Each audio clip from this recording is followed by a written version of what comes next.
Sepertinya langkah Menteri Pertahanan Prabowo Subianto membentuk sebuah pasukan khusus yang bernama Denwalsus mengundang pertanyaan dari berbagai pihak. Pasalnya, Prabowo Subianto dinilai kembali mengorek luka lama para korban pelanggaran hak asasi manusia. Seperti ditulis tirto.id, pembentukan Denwalsus mengingatkan pada tim Mawar yang dibentuk Prabowo saat menjabat Danjen Kopassus. Prabowo diduga melakukan penghilangan paksa terhadap para aktivis pro-demokrasi.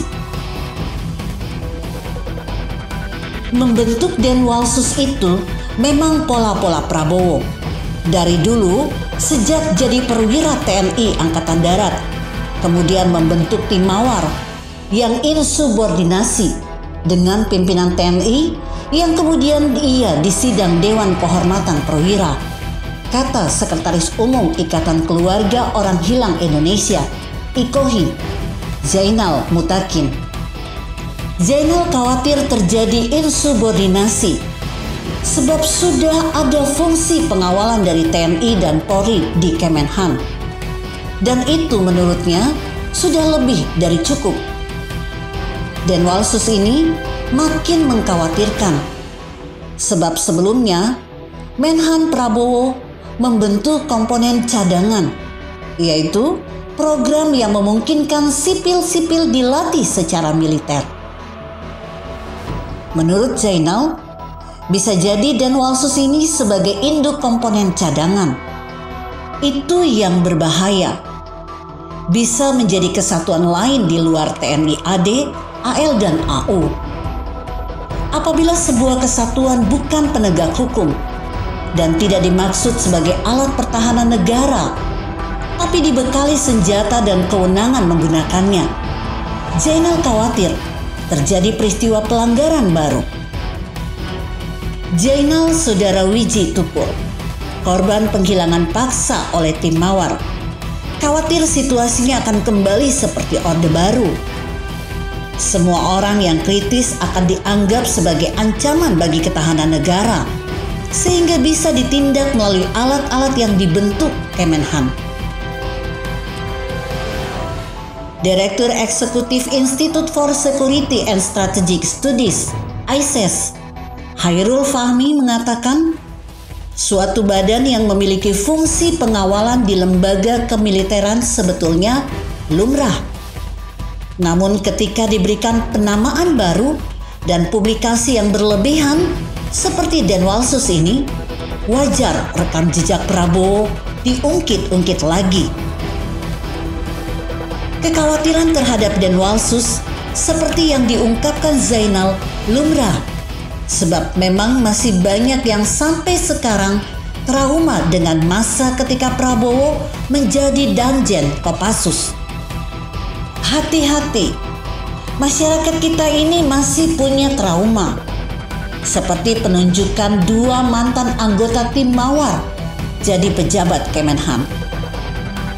Meski secara administrasi tidak ada masalah, tapi ini menyinggung psikologi publik, kata Fahmi.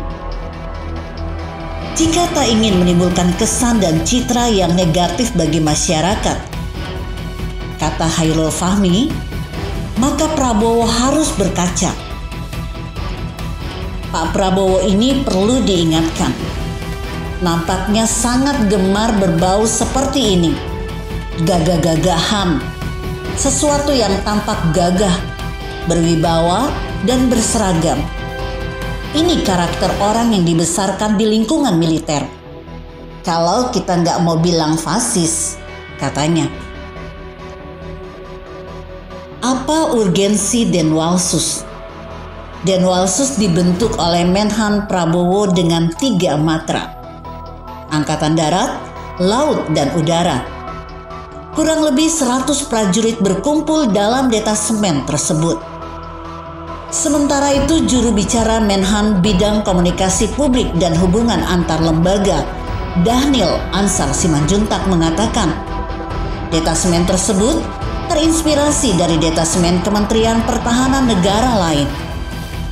Pada saat berkunjung ke Kementerian Pertahanan lain, Dhanil bilang Prabowo selalu disambut dengan jajar kehormatan atau upacara militer. Prabowo terkesan dengan itu. Oleh sebab itu, kita tentu juga ingin menampilkan pasukan jajar militer atau jajar kehormatan yang representatif dan membanggakan kita ketika tamu-tamu negara itu berkunjung, kata Dhanil. Dhanil menjelaskan, pasukan jajar kehormatan ini mempunyai fungsi dan tugas protokoler, melakukan penyambutan tamu-tamu kehormatan yang datang ke Kementerian Pertahanan.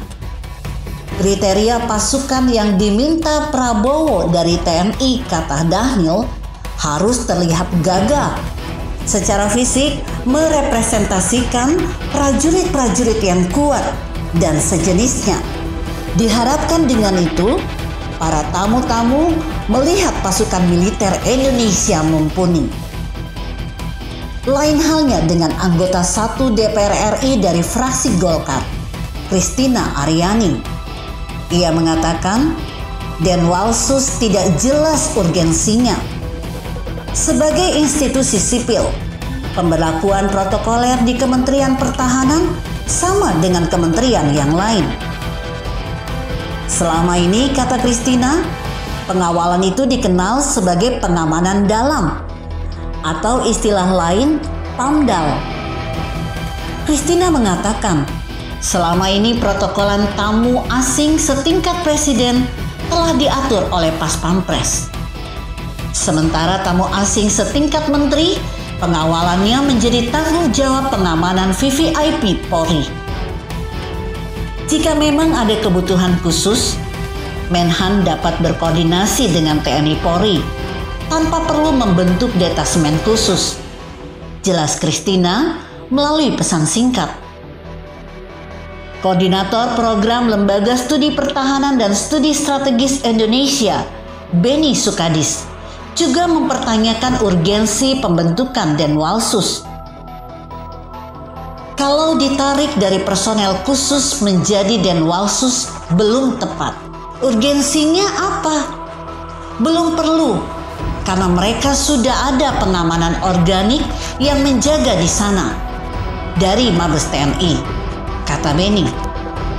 Mungkin maksud Pak Prabowo baik, namun ini terkesan mengorek luka lama yang sudah mengering. Khawatirnya, jika luka itu dikorek lagi, justru akan berdarah dan kemungkinan akan meradang dan infeksi. Demikian pula dengan hidup. Ketika peristiwa lama yang menyakitkan diungkit lagi, akan terbesit segala macam sumpah serapah. Jika Anda berpendapat lain, silakan berikan komentar Anda di kolom komentar. Saya Emma, Karisma 90.